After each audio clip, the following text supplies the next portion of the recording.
Assalamualaikum warahmatullahi wabarakatuh. Bismillahirrahmanirrahim.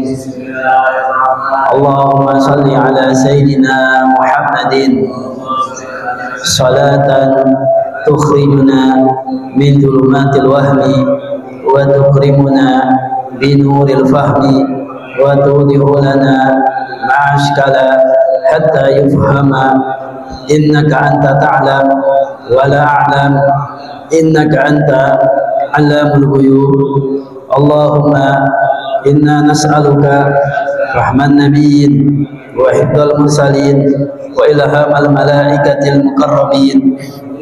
Allahumma aghnina bil ilmi wa zayyina bil hilmi wa akrimna bit taqwa wa jammilna bil afiyah bi rahmatika ya arhamar rahimin. Wa sallallahu ala sayyidina Muhammadin wa ala alihi wa sahbihi wa sallam. Bismillahirrahmanirrahim. Alhamdulillahi rabbil alamin wa bihi nasta'in ala umuri dunya wa din. Wa sallallahu wa sallam ala sayyidina Muhammadin khatamin nabiyyin wa ala alihi wa sahbihi ajma'in wa la hawla wa la quwwata illa billahil aliyyil azim. Asyhadu an la ilaha illallah wahdahu la syarika lah wa asyhadu anna sayyidana Muhammadan abduhu wa rasuluh.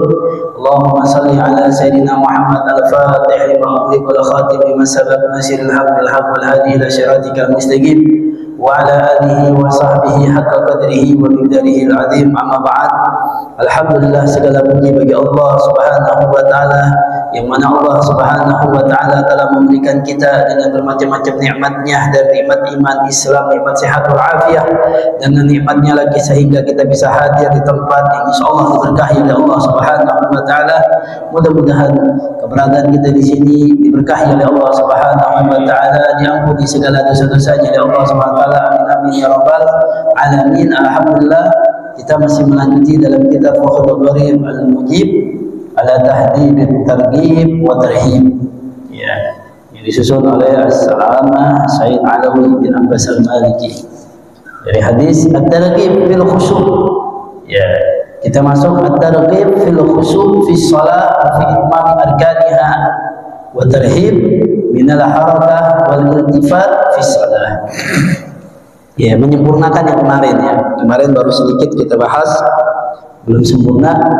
At-targhib, anjuran fil khusyu' fi shalah. Ya, anjuran khusyuk di dalam salat. Dalam judulnya wa fi itmami arkaniha, dan menyempurnakan rukun-rukun salatnya. Wa tarhib minal harakah, ya, larangan atau dari harakat, banyaknya gerakan, fil iltifat atau menoleh, fi shalah, di dalam salat.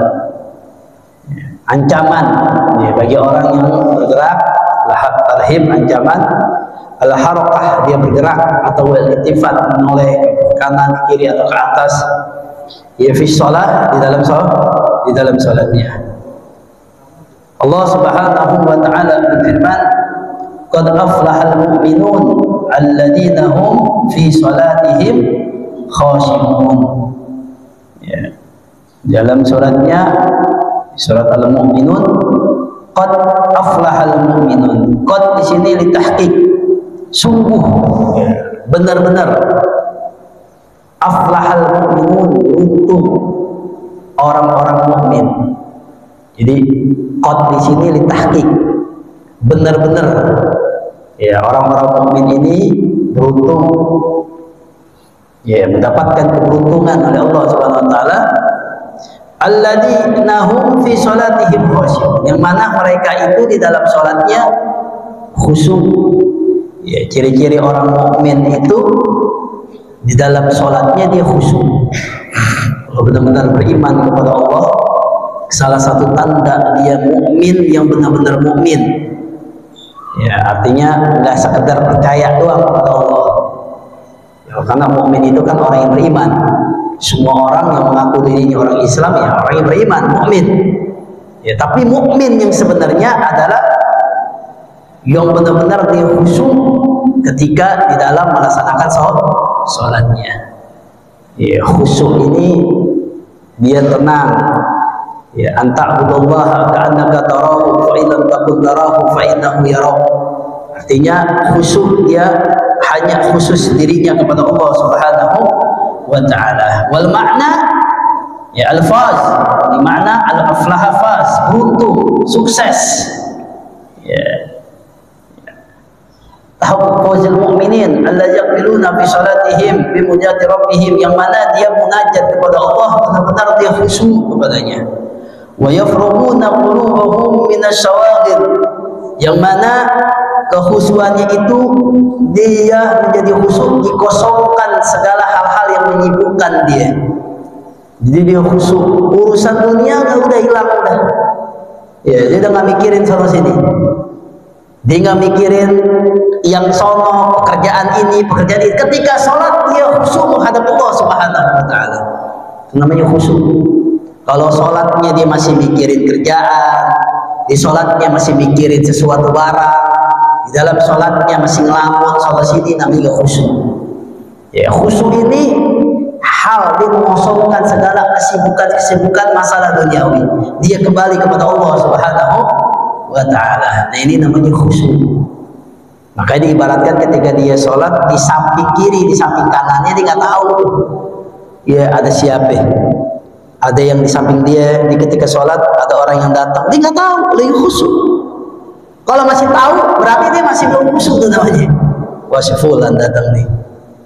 Apalagi menyium aroma, aromanya kayaknya tanda-tandanya dia. Nah, ini kan gak khusyuk. Dalam sholat kan gak khusyuk. Nah, ini syaitan mempermainkan dirinya, ya, sehingga dia itu tidak takut lagi kepada Allah. Karena harusnya ketika sholat itu dia takut kepada Allah. Allah memandangnya, Allah menghadapinya. Orang lagi sholat, ciri-ciri orang mukmin itu kan dia gentar, takut hanya kepada Allah, sehingga dia diam khusyuk.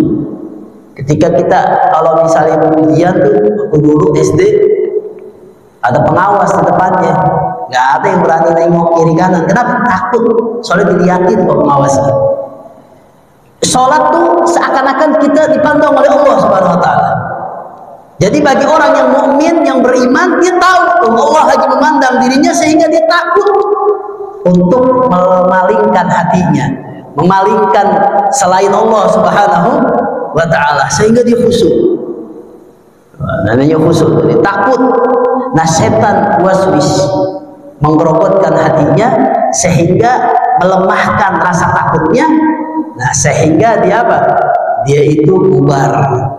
Ya, dia noleh sono, dia noleh sini, atau hatinya ke sono kemari. Ya, dia udah nggak takut lagi waktu di hadapan Allah Subhanahu wa ta'ala. Bagi orang yang beriman khusyuk di situ. Ya, saking dia tahu. Nah, ini derajat yang paling tinggi. Ya, derajat yang paling tinggi begitu. Ya, kalau udah khusyuk begitu. Mereka para wali Allah itu ketika sholat khusyuk. Dia nggak tahu apa. Ya, ini kekhusyuannya.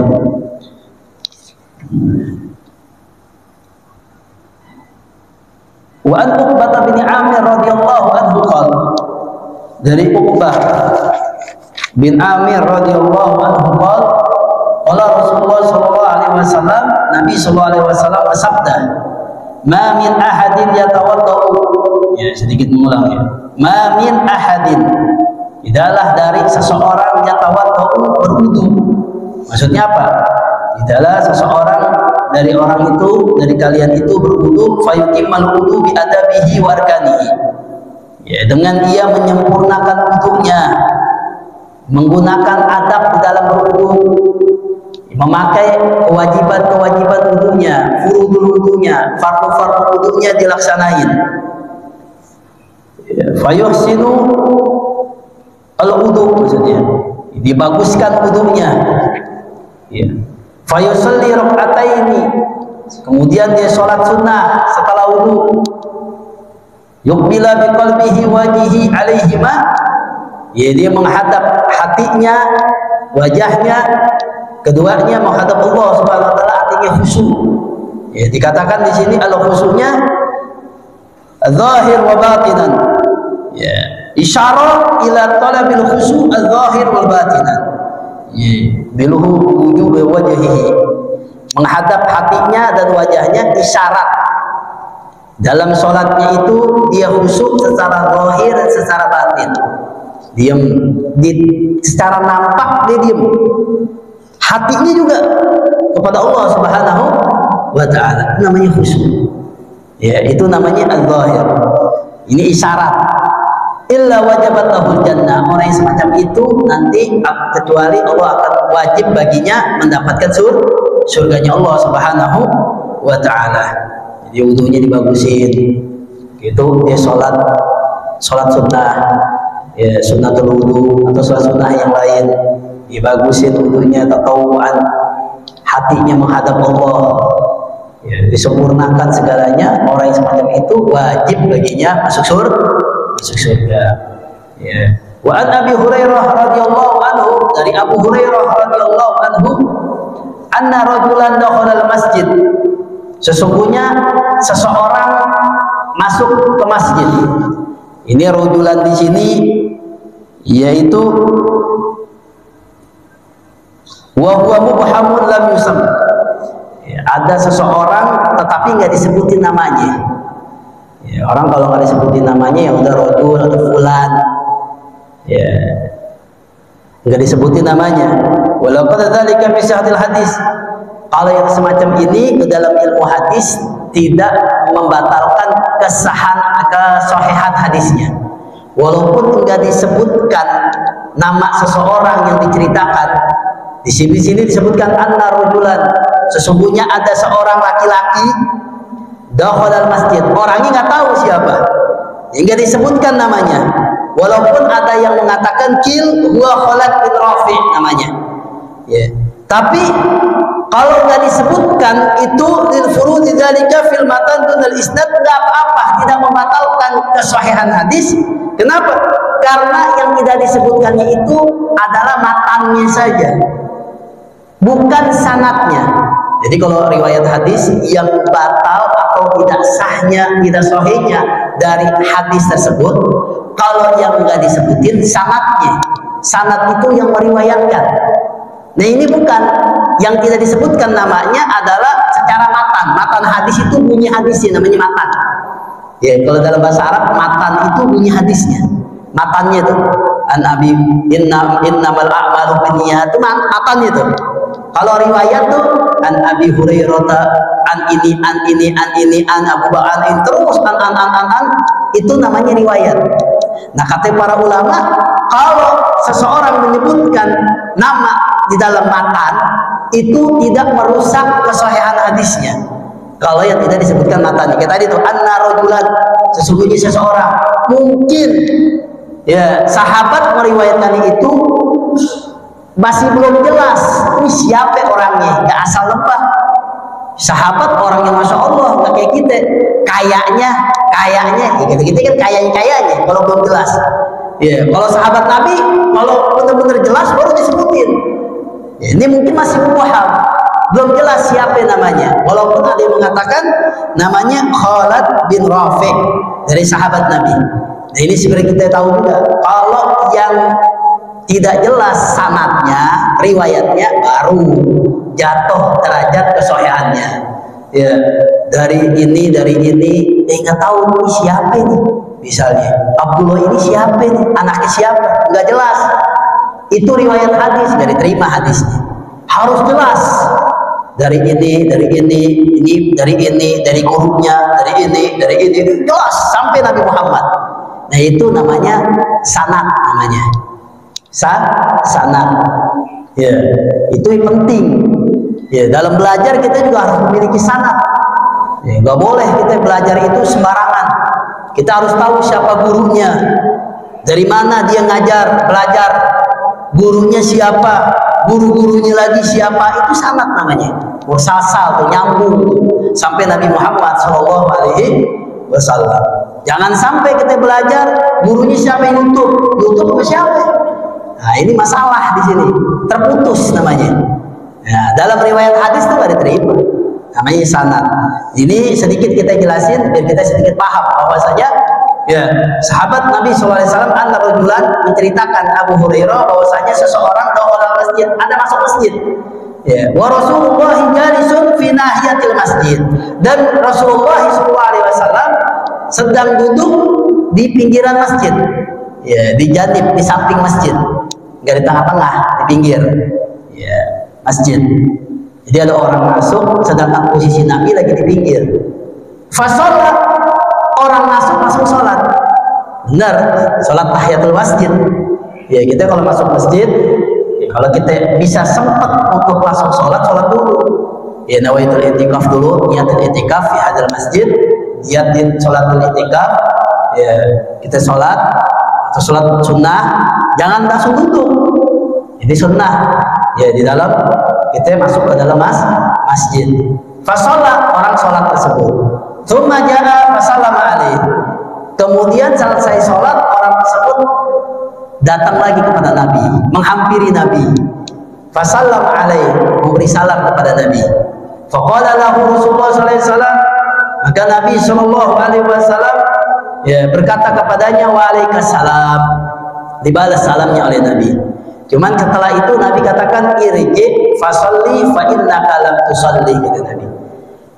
Kembali lagi, sholat lagi, karena sesungguhnya engkau ini belum sholat, kata Nabi.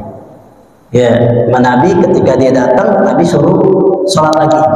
Ente belum sholat, padahal habis sholat tuh. Tapi Nabi suruh kembali lagi sholat. Engkau belum sholat, kata Nabi. Fasolat tsumma jaa fasallam. Akhirnya orang sholat lagi. Setelah sholat, ya, datang lagi kepada Nabi, memberi salam lagi. Waalaikumsalam. Nabi membalas salam lagi. Dan Nabi katakan, farji fasolli fa innaka lam tusalli. Ya, kata Nabi, ulangi lagi, kembali lagi, sholat lagi. Kau belum sholat. Ya, belum dikasih untuk dulu ke Nabi. Nabi ingin memberikan apa ya, peluangan bagi orang tersebut, ya, biar dia itu sadar nih, salahnya di mana nih, biar mikir nih, bisa memperbaiki dirinya dulu. Ya mungkin dia lupa. Ya kita nggak langsung memvonis, itu salah, itu bego bener, itu begini, nggak langsung begitu. Ya, Nabi ini akhlaknya mulia, nggak langsung nyalain, lihat dulu. Ya mungkin dia lupa, mungkin ada apa nih, mungkin yang kedua kalinya bagus nih, ya sesuai. Ya mungkin masih ada husnudzon, makanya Nabi suruh sholat lagi. Ya sesungguhnya engkau belum sholat, sampai 3 kali. Ya, lantas orang tersebut mengatakan, alimni ya Rasulullah, ajari aku ya Rasulullah.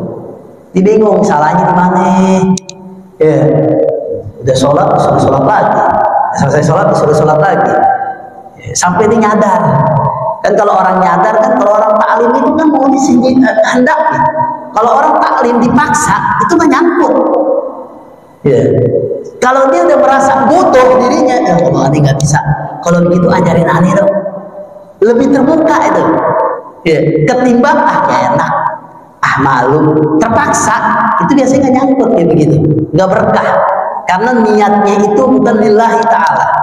Ya. Nah, kalau merasa di dirinya, aneh nggak bisa nih, aneh masih salah nih. Padahal yang aneh lakuin itu perasaan bener, tapi di hadapan Nabi aku masih salah nih. Sehingga orang tersebut nyerah, alimni ya Rasulullah, ajari aku ya Rasulullah. Ya, kesalahanku ajarin. Ya, menurut aku kayaknya udah bener, tapi kok menurut engkau pandangan masih salah. Di mana letak kesalahannya? Bayangin nih. Ya, ini pelajaran tarbiyahnya Nabi kita Muhammad Sallallahu Alaihi Wasallam. Ya, lantas ketika orang tersebut bersedia, ya kan kadang-kadang kan orang kan kalau misalnya itu salah nih yang benar begini, kan ada yang nggak terima kalau digituin. Ya, oh tahu kan begitu. Ya, namanya manusia, sifatnya emang begitu. Tapi Nabi akhlaknya itu mulia bener. Ya, sampai dia berserah diri. Ya, berserah diri. Ya, sampai begitu. Ya, Nabi itu akhlak mulia sampai-sampai kalau ada apa namanya orang Badui datang ke masjid, ya, ngomong sama Rasulullah, udah gitu terbelat kencing, masuk kencing aja. Ya. Oh sahabat udah marah, kencing di masjid, bayangin. Ya. Sahabat udah gerak, ada Nabi kan, jangan, tenang, selesaiin dulu. Terus Nabi itu, nggak usah marah, nyantai. Yang kita hadapi ini bukan orang yang alim, yang ngerti, ini orang badui. Kalau kita cegat, kita tarik, jadi melepetan, tak kemana-mana itu najisnya bahasanya. Bayangin tuh, tarbiyahnya Nabi. Ketika udah selesai ini, baru terkapa. Itu istimewa Nabi kita Muhammad Sallallahu Alaihi Wasallam. Di luar maupun di rumah tangganya, kalau kita baca sempurna benar. Ya, jadi dilawan, dihadapi oleh Nabi itu dengan bijak, nggak bodoh, nggak marah, nggak secara rasa berusuk. Kalau kita membaca sejarah atau sirah Nabi Sallallahu Alaihi Wasallam, itu istimewa benar Nabi kita Muhammad Sallallahu Alaihi Wasallam. Suri tauladan kita, wa innaka la'ala azim, sampai khuluq al-azim. Allah puji Nabi itu bukan karim lagi. Kalau akhlak kan biasanya gandengannya al-karim, ya, akhlakul karimah, ya kan? Itu gandengannya itu. Tapi Nabi azim, udah nggak ada yang bisa nyetarai Nabi. Allah ingin menunjukkan kepada hambanya, ya, bahwasanya, ya, amal baik, budi pekerti yang baik, sumbernya itu dari Nabi Muhammad Sallallahu Alaihi Wasallam. Istimewa, ya. Nabi langsung memberitahu orang tersebut, minta ajarin, ya Rasulullah, ajarin di mana ya Rasulullah. Ya, Nabi katakan, faqala idza qumta ila salati fa'asbighil wudu. Enggak langsung kesalahannya langsung. Ya, tapi Nabi ajarin, ini orang nih kayaknya nggak ngerti nih. Mesti dari awal ini diajarin nih. Bayangin dah. Enggak langsung kesalahan itu, tapi dari awal lagi. Nabi katakan, kalau kamu mau sholat, fa'asbighil wudu, sempurnain wudunya dulu. Ya, wudunya udah sempurna belum? Rukun-rukunnya gimana? Pakai adab gak? Pakai akhlak gak di dalam sholat, dalam wudunya? Karena kalau wudunya nggak benar, sholatnya juga nggak benar. Kunci dalam sholat, dalam ibadah sholat, tohar, kesucian. Kalau bersucinya nggak benar, ya sholatnya nggak benar. Kalau wudunya masih salah, ya sholatnya salah. Walaupun sholatnya udah khusyuk, nggak bisa juga. Ya, pintunya. Ya, kalau udah masuk kebenaran, maka sempurnanya wudunya. Wudunya sempurnain dulu katanya. Jangan asal-asalan. Ya, rukunnya, apa ya, furudul fardul wudunya, furudulnya, ya, sunnah-sunnahnya. Kalau nggak tahu, ya belajar. Ya, nggak ada alasan di Indonesia, khususnya Jakarta, nggak ada alasan nggak tahu, nggak ada alasan, nggak dimaafin gitu, nggak dimaafin. Ya, karena majlis taklim berjubel di sini. Alhamdulillah di rusun aja seminggu berapa kali. Ya, nggak ada alasan.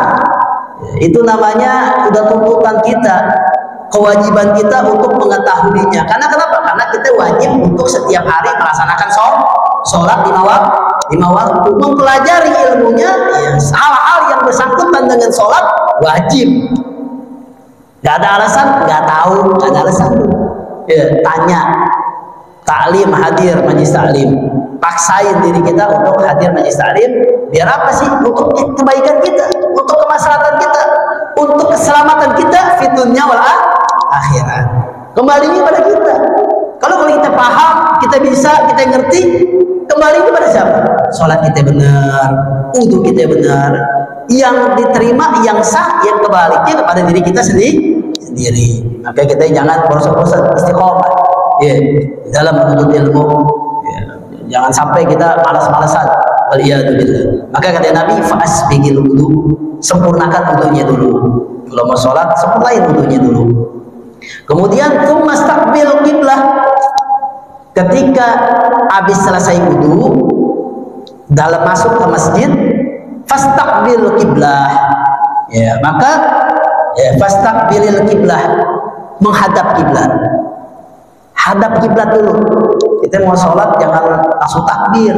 Hadapin dada kita dulu, wajah kita ke tempat sujud, ya, dada kita ke arah kiblat. Udah kira-kira pas di arah kiblat, ya di sini udah lurus. Fakabbir kata Nabi, baru takbir. Jangan takbirnya lagi lari, takut ketinggalan imam, telat misalnya, buru-buru, nggak hadap dulu kiblatnya. Jangan terburu-buru di dalam sholat. Ya, makanya kalau kita lagi sholat ketinggalan, nyantai aja jalan, gak usah lari. Ya, kalau kita pengen di awal waktu ya pas azan datang kemari. Ya, duduk. Jangan nungguin komat baru kabur. Kenapa? Menghilangkan kekhusyuan nanti. Mencegah kekhusyuan apa? Ketika sholat ngos-ngosan. Bismillahirrahmanirrahim. Jadi ngos-ngosan. Ya, tenang, bisakinah, tenang aja, biarin. Kalau udah ruku ya udah, hadapin. Kalau sholatnya lagi ruku ya kita langsung ruku. Kita sempurnakan kekurangan-kekurangannya. Ya, jadi mau buru-buru benar tangga, preset aja ntar, alhamdulillah, bahaya. Ini nyantai aja. Kalau kita pengen mau di awal waktu ya pas azan tetap lari. Ya, itu namanya jangan buru-buru. Nanti pas takbir kiblah, jangan langsung baru masuk pintu langsung sorry Pak, dalam hati Allah pas masuk Allah, nggak bisa. Ya, hadap kiblat dulu. Udah menghadap kiblat udah pas Allah. Ya, dadanya menghadap kiblat. Jadi gitu tuh, jangan langsung lari, langsung takbir. Itu kan dada belum menghadap kiblat. Kita hadapin dulu. Maka Nabi katakan fastaqbilil kiblah. Ya, kata Nabi, ketika habis sholat maka hadapilah kiblat dulu. Fakabbir, habis itu takbir baru. Takbiratul ihram. Allahu Akbar. Itu Nabi ajarin secara pelan-pelan, rapi dengan Nabi kita Muhammad sallallahu alaihi wasallam. Summa qra' ma tayassara ma'aka minal Qur'an. Habis baca rukun-rukunnya, takbir, ya, baca surat Al-Fatihah, kemudian baca surat yang menurut kalian itu mudah. Bacanya suratnya. Jangan baca yang panjang-panjang suratnya akhirnya salah. Ya, baca yang hafal, yang udah kuat di hafalannya. Apal qul huwallahu ahad, enggak apa-apa. Baca qul huwallahu ahad aja kalau hafalnya. Ya, tapi sambil kita hafalin pelan-pelan surat-surat yang lain. Pelan-pelan hafalin surat yang gak usah ribet-ribet. Sampai buka Quran ke HP. Udah baca yang gampang aja udah. Nabi ajarin, nggak perlu begitu-begitu. Oke, begitu hilang lagi aplikasinya, download dulu, nah, repot. Gak usah begitu. Yang gampang. Ya, tapi kalau bagi imam, kalau bisa yang hafalannya banyakan. Jangan puluh doang. Ya, kalau bisa yang banyakan, yang bagus bacanya, yang fasih bacanya. Ya, banyakan. Ini kalau bisa, kalau bagi imam, ya biar apa? Ya, biar sesuai. Ya, sholat maghrib agak pendekin dikit bacanya, jangan panjang-panjang. Ya, sholat maghrib baca surat apa? Ya? Al-Fajr, nggak usah. Ya, Al-Fajr itu yang panjang, sholat isya, sholat subuh, nggak apa-apa. Ya, kalau sholat maghrib pendek aja, dari al-Takatsur ke bawah. Sholat maghrib, karena waktunya sholat maghrib sebentar. Ya, begitu juga di sholat duhur, nggak usah panjang-panjang. Ada orang yang kerja, ya pendek-pendek aja. Jadi kita ngelihat keadaan kondisi, ya rakyatnya kalau ketika jadi imam, yang gampang aja. Nggak usah baca surat Al-Baqarah 1 sampai 20, panjangan. Ya, besok orang kamu sholat lagi di sini, pindah ke tempat sholat yang lain. Kenapa? Imamnya panjang-panjang. Orang yang samain sama diri kita, maka lihat kondisi. Tapi kalau bagi diri kita sendiri, setelah kita mau baca panjang terserah. Alhasil baca yang paling mudah ya baginya. Ya, maka cari bacaan yang mudah. Zumarka hatta tatma'inna raki'an. Habis itu setelah membaca surat kata Nabi, kemudian ruku sampai tumakninah dilakuin. Jadi rukunya sampai benar ruku. Kalau bisa baca zikirnya subhana rabbiyal azimi wa bihamdi 3 kali. Enggak usah repot-repot. Ya, subhanallah enggak usah begitu. Ya, apalagi lagi jadi imam. Bacanya subhana rabbiyal azimi wa bihamdi, subhana rabbiyal azimi wa bihamdi, subhana rabbiyal azimi wa bihamdi. Itu aja, pelan-pelan. Kenapa kita pelan-pelan ketika ruku? Takut ada orang yang baru datang. Jadi beri kesempatan mereka itu bisa menyusul kita, nyamain langsung. Kalau buru-buru di baru ruku, orang baru begini kita udah bangun akhirnya. Ya, jadi nyantai aja. tumakninahnya. Ya, tumakninah digunain. Kata Nabi pelan-pelan. Ya. Kemudian apa? Tsumma rfa' hatta tastawiya qa'iman. Kemudian berdiri. Habis ruku diri. I'tidal. Sampai benar-benar diri. Jangan belum diri langsung sujud. Benar-benar diri. Ya, Rabbana lakal hamdu bil samawati sampai akhir. Baca. Ya, doa i'tidal ini dibaca. Tenang. Ya, sampai benar-benar jangan baru bangun begini langsung sujud. Belum diri tegak langsung sujud. Tahan begitu ya, langsung tegak. Dirinya qa'iman. Dirinya benar-benar diri. Ya, i'tidal. Terus tumakninah dengan baca. Kalau orang baca sholat setiap ininya, ya itu udah termasuk tumakninah itu. Ya, tapi jangan dilebihin. Kalau yang tiga udah. Jangan dilebihin jadi 4, 5, 6 kalau sholat berjamaah ya. Kalau sholat sendiri terserah. Ya, sholat sendiri kalau ketika ruku kita mau lebih, mau banyakin nggak masalah. Atau sujud mau banyakin nggak masalah. Ya. Kalau sholatnya kalau sujud sama ruku asal jangan i'tidal sama duduk di antara sujud, jangan panjang-panjang. Baca sesuai apa yang di syariatnya aja udah. Ya, nggak usah panjang-panjang. Nah ini kalau sholat sendiri, tapi kalau sholat berjamaah paling banyak 3. Subhana rabbiyal azimi wa bihamdi. Cuma 3 kali aja. Jangan lebih. Ya, jangan lebih. Paling sedikit 1, kalau bisa 3 biar sempurna tumakninahnya. Terus apa? Sumasjud hatta tatma'inna sajidan. Kemudian habis i'tidal sujud sampai benar-benar sujud tumakninahnya. Semuanya rukun-rukun sujudnya kena. Kalau sujud ada berapa? Kan ada 7. Jidat 1, 2, 3, lengkung 4, 5, kaki ini. Kaki ya. 4, 5. Kaki yang sebelah kanan sebelah kiri kakinya. Ya, ini harus nempel semua. Kalau kaki ini ngambang nggak bisa. Ya. Atau tangannya dibalik nggak boleh juga. Atau ininya hati-hati, sujudnya kealingan apa namanya? Peci. Gini orang sholat pakaiannya paling kedemen tuh. Ya, pakai peci begini orang. Gak demen.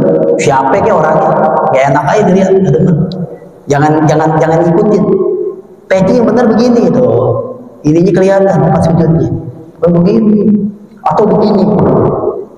Anak muda begini. Kayak orang Israel begini ya. Israel kan begini. Jangan pakai peci yang benar begini. Tuh. Ya. Jangan begini. Sampai alisnya ketutupan. Ya, jangan. Ya. Lebih baik nggak usah pakai peci udah, sono. Tapi kalau lagi sholat, alangkah baiknya pakai kopiah. Kalau bisa pakai kopiah kalau ketika sholat. Kalau bisa langsung, ya biar ketutup palanya begini. Sunnah. Nah ini tempat sujudnya kena di tempat sujudnya. Sampai udah sujud baru subhana rabbiyal azimi wa bihamdi. Ya, nanti adab-adab ntar akhlak-akhlaknya nanti dibahas tentang bab sujud nanti. Ya. Habis itu apa? Summa fa'al dzalika fi sholatika kulliha. Ya, sampai duduk di antara 2 sujud. Ya, tumarfa hatta tatma'inna jalisan. Habis sujud bangun di antara 2 sujud. Rabbighfirli warhamni wajburni warfa'ni. Terus. Ya, habisin tuh doanya. Duduknya di antara 2 sujud.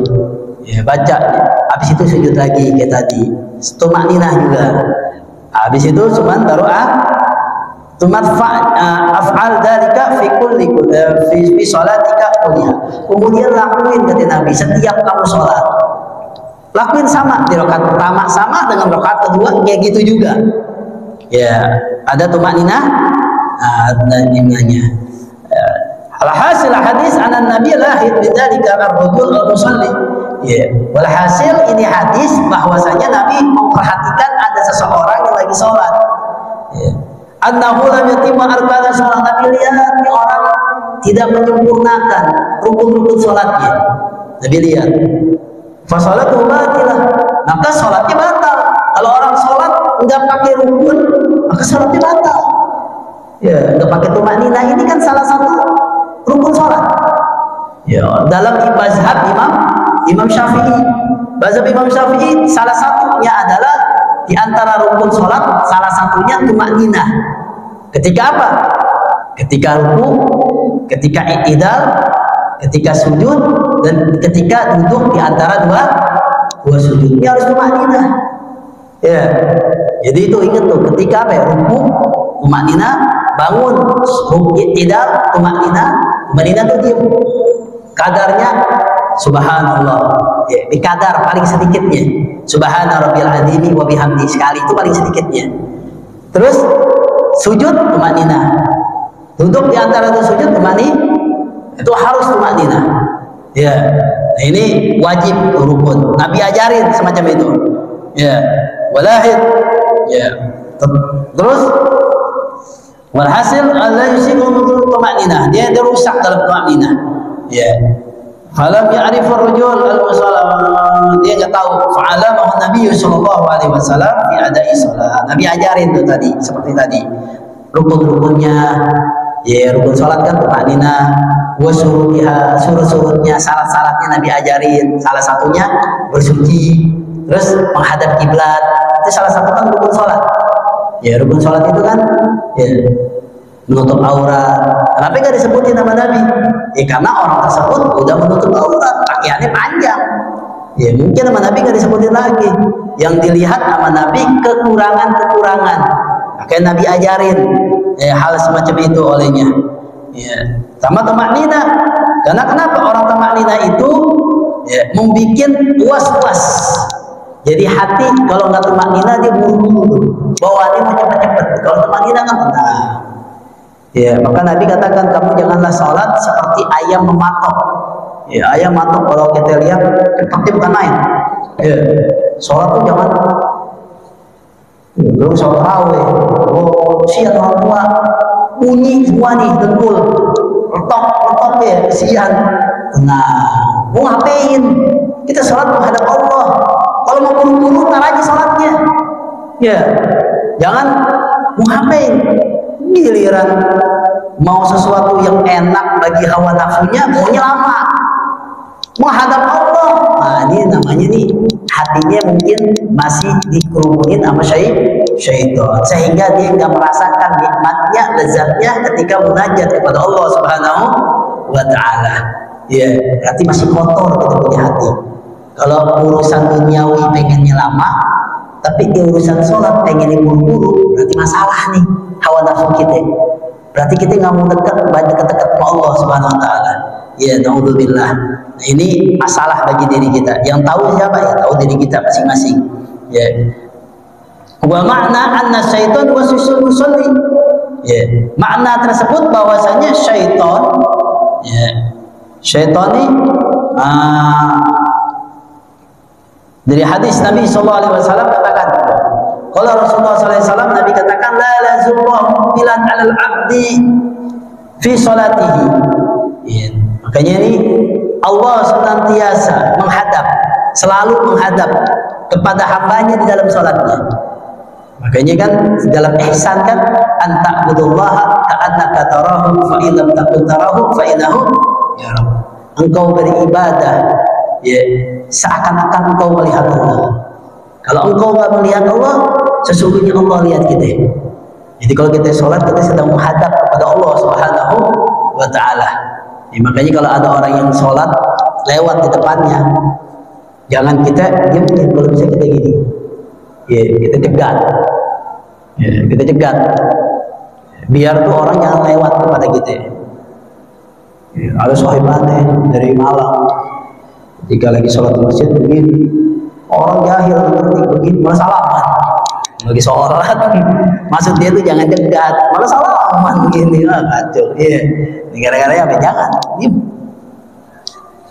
Iya, tahan. Makanya ketika sholat alangkah baiknya ke tempat luas, pakai depan nih, sunnah. Iya. Tapi kalau di masjid gimana? Kalau di masjid, nggak usah pakai ini nggak apa-apa. Ya, udah lihat ada garis-garis terjadi yang tempat ini, garis-garis ini, batas ini. Setiap garis kita jadikan batisnya ada batas sudah cukup, nggak apa-apa. Ya, udah kita jadi sholat kayak begitu. Itu batas. Jadi orang sholat di depan sono nggak apa-apa. Ya, jangan dilewatin pas depannya. Kenapa? Dia lagi menghadap Allah Subhanahu wa Ta'ala. Ya. Allah sedang menghadapnya selalu dalam sholatnya. Ya. Malam yaltafit, selama dia tidak menoleh. Fa idza sarafa wajhahu in sarafa anhu. Kalau dia menoleh, ya, maka Allah memalingkan dirinya, enggak mau dah. Ya, hati-hati. Ya. Jadi jangan sampai artinya menoleh dalam yataharrak, dia bergerak. Ya, malam yaltafit ay yataharrak, dia bergerak. Ya. Ghairu mudhir sujud, dia berubah dari tempat sujudnya. Ya. Nah, harusnya menghadap Allah di malam begini. Jadi nggak khusyuk. Ya, dia memalingkan Allah Subhanahu wa Ta'ala. Ini azan belum? Azan belum? Belum ya? Azan? Kalau azan, udah kayaknya. Hah? Iya, nggak kedengeran. Ngomong, atau dia. Sholat isya udah selesai ya. Bilangin ya. Jadi apa? Nabi katakan apa? Ya. Wal makna anna syaitan, bahwa syaitan waswisu lil musalli, memberikan, membisikkan waswas alladzi waswisu fi sudurin nas, bagi orang yang apa? Musalli, yang sholat. Jadi syaitan tuh hatta tad'aful khusyah, sampai lemah rasa takutnya. Ya, jadi syaitan itu memberikan waswas. Aturan kita takut kepada Allah, kita khusyuk. Akhirnya kita nggak khusyuk, kita apa? Nggak takut. Ya, wazul khusyuhi, hilang khusyuknya. Jadi rusak sholatnya. Kita lihat, ya, cucu dari Nabi Muhammad SAW, yaitu Sayyidina Ali Zainal Abidin. Maka dijulukin Zainal Abidin, perhiasan ibadah. Ya. Sayyidina Ali Zainal Abidin ini, ya, beliau anaknya Sayyidina Husain, sholatnya benar-benar istiqomah, khusyuk. Sholatnya emang benar di mutiara, sholat terus. Sampai katakan sampai setiap hari 1000 rakaat. Ada yang kita kayak begitu. Ya, bayangin. Suatu saat di rumahnya kebakaran. Bayangin, rumahnya kebakaran. Akhirnya apa? Itu yang di luar, ya Allah, cucu Rasulullah, wahai Sayyidina Ali Zainal Abidin, rumahmu kebakaran. Tetap dia lagi sholat di rumahnya, di tengah-tengah di rumahnya dia lagi sholat. Sholat.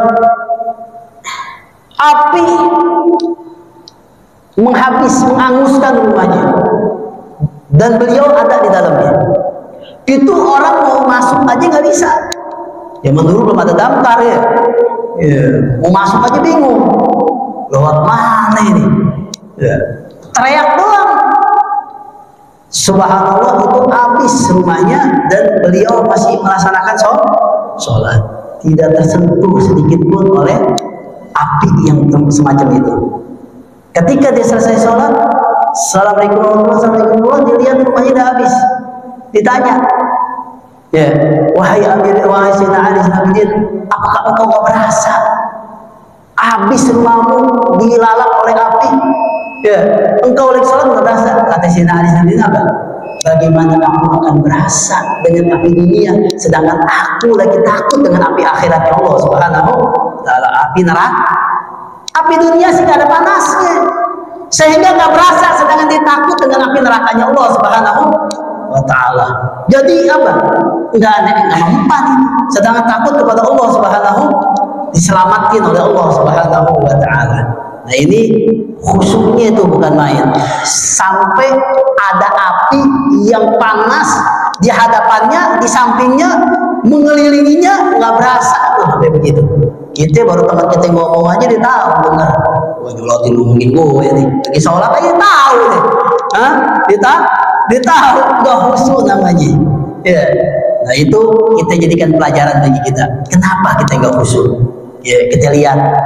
Kita introspeksi diri kita. Apakah kita salah di dalam toharohnya, bersucinya? Apakah kita salah di dalam mencari nafkah, nyari makanannya? Ya, makanan yang halal, nyari uang yang halal, masuk ke dalam tubuh kita. Kita lihat diri kita, introspeksi diri kita. Mudah-mudahan dengan itu Allah Subhanahu wa Ta'ala akan membenarkan kita, memperbaiki diri kita, dan akan menggerakkan diri kita untuk melaksanakan sunnah-sunnah Nabi, dan mudahnya baginya untuk mengamalkan segala apa yang diperintahkan oleh Nabi kita Muhammad sallallahu alaihi wasallam. Allahumma iftah masami'a qulubina li dzikrik warzuqna ta'ataka wa ta'ata nabiyyik sayyidina Muhammadin sallallahu alaihi wasallam wa amalan bi kitabik wa tiba'an li sunnati nabiyyika Muhammadin sallallahu alaihi wasallam. Rabbana atina fid dunya hasanah wa fil akhirati hasanah wa qina adzabannar. Ya Rabbana ta'arafna bi annana ala wa ya Rabbana tarabna bi annana tarabna wa annana asrafna ala asrafna fatub alaina tauba تغسل كل حوبا واستر لنا العورات وامن الروعات واغفر لوالدينا ربي ومولودنا والآل والإخوان وسائر الحلان وكل ذي محبة أو جيرة أو صحبة والمسلمين جميعا آمين ربي اسمع فضلا وجودا منا لا باكتساب منا بالمصطفى الرسول نهضى بكل سول صلى وسلم ربي عليه عد الهب وآله وصحبه عداد الصحب والحمد لله بالبدء والثناء حمدا كثيرا دائما نازل وصلى الله على سيدنا محمد وعلى اله وصحبه وسلم. Assalamualaikum warahmatullahi wabarakatuh.